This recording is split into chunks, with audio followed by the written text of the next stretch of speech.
Good morning, good morning, good morning, precious, precious, precious saints. It's been a couple of days.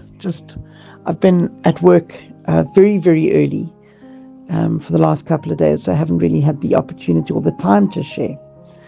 But welcome to the 6th of September. And today I just want to talk about something. I heard something yesterday which Abba just blew up for me, and it really, really touched my heart, and I want to share it today with everyone because I think it is incredibly special, and especially at this time as we are going, we're in the month of Elul.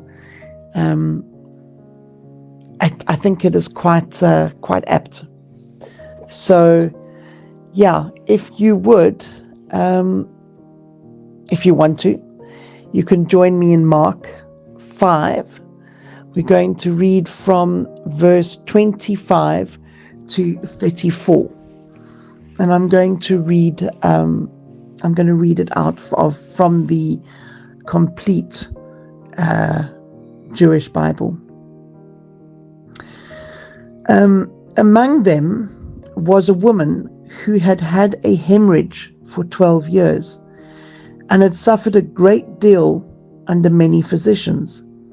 She had spent her life savings, yet instead of improving, she had grown worse.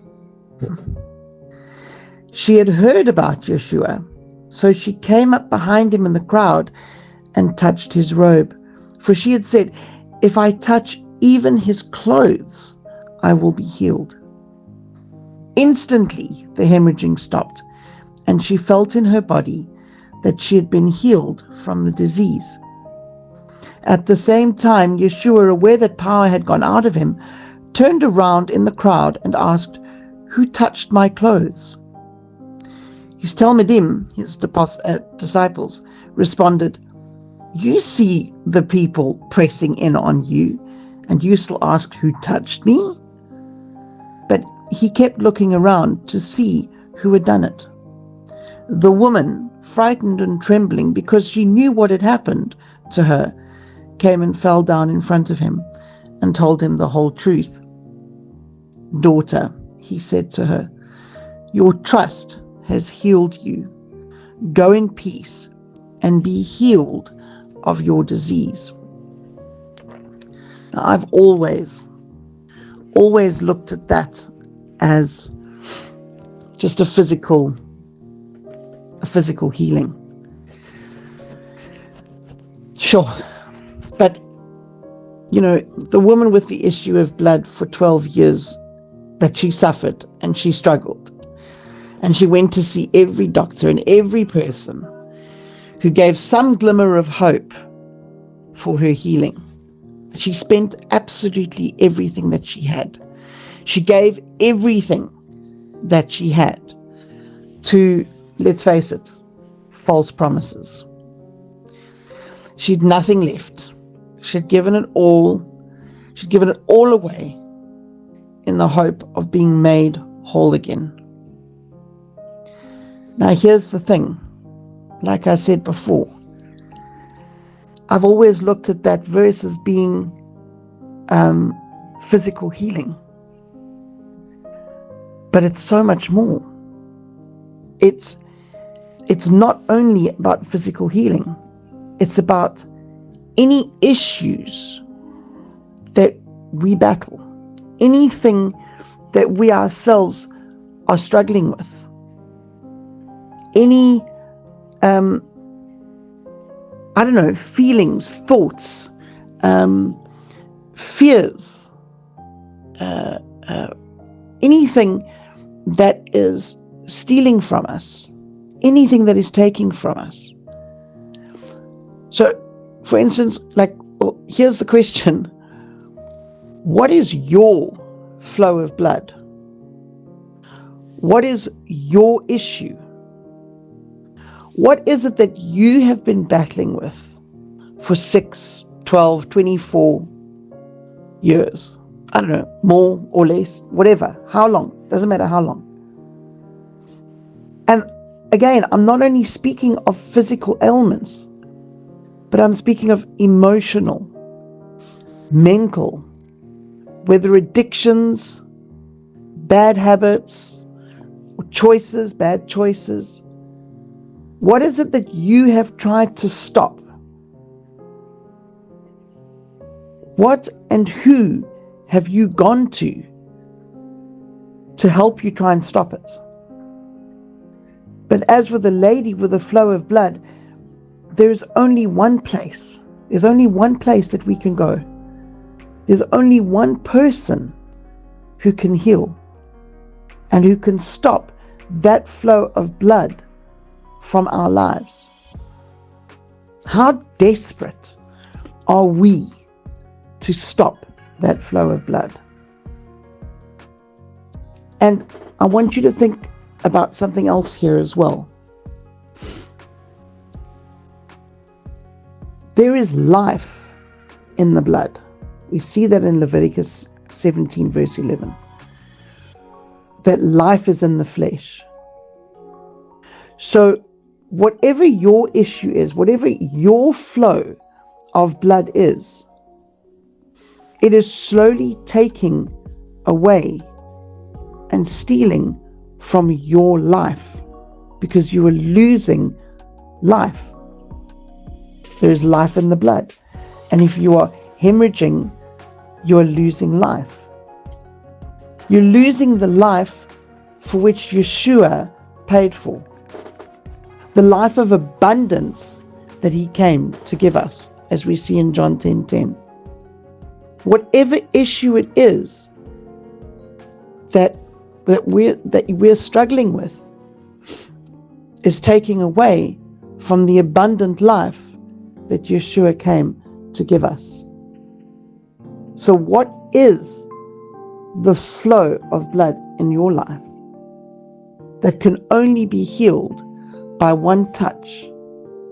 One touch. But here's the thing. As with a woman and her flow of blood, we need to push through the loud and bustling crowd. We need to push aside anything that may try to hold us back.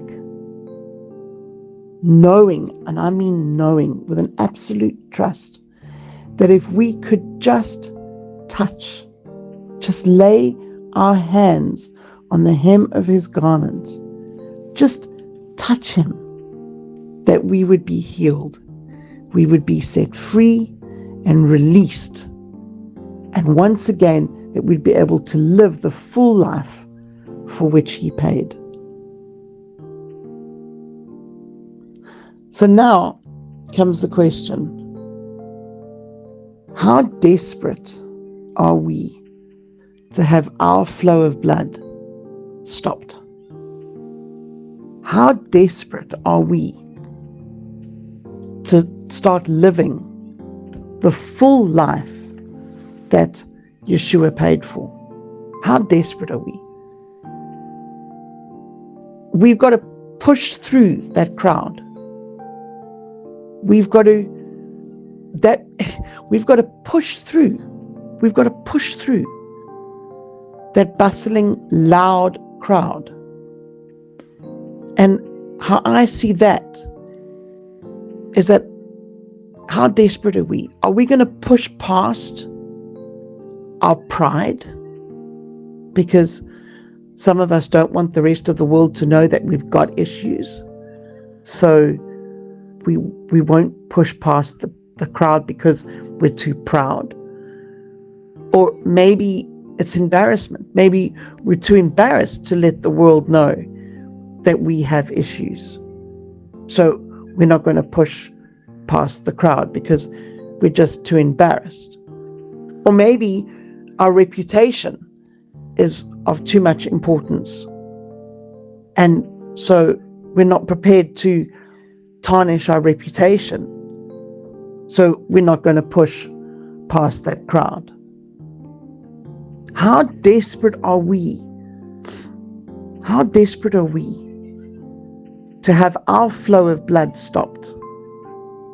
How desperate are we to live the life that he paid for. How desperate are we there? Are we there? Are we there? How desperate are we to live in the fullness that he has given us? Because you know what? He alone, only Jesus, no one else, and I mean this, no one else can put a stop to our flow of blood. No one. No one. I mean, yes, it's one thing to talk to people and to go for counseling and stuff. But if that counselor is not leading you to the cross, if that counselor is not leading you to the hem of his garment, then what are they doing? Because they cannot help you. They cannot stop. They cannot heal you or free you or break the chains of addiction or any of these things. They can't do it. There's only one. There's only one. And his name is Jesus. His name is Jesus, and he is the one who can release you. He is the one who can heal you. He is the one who can give you freedom.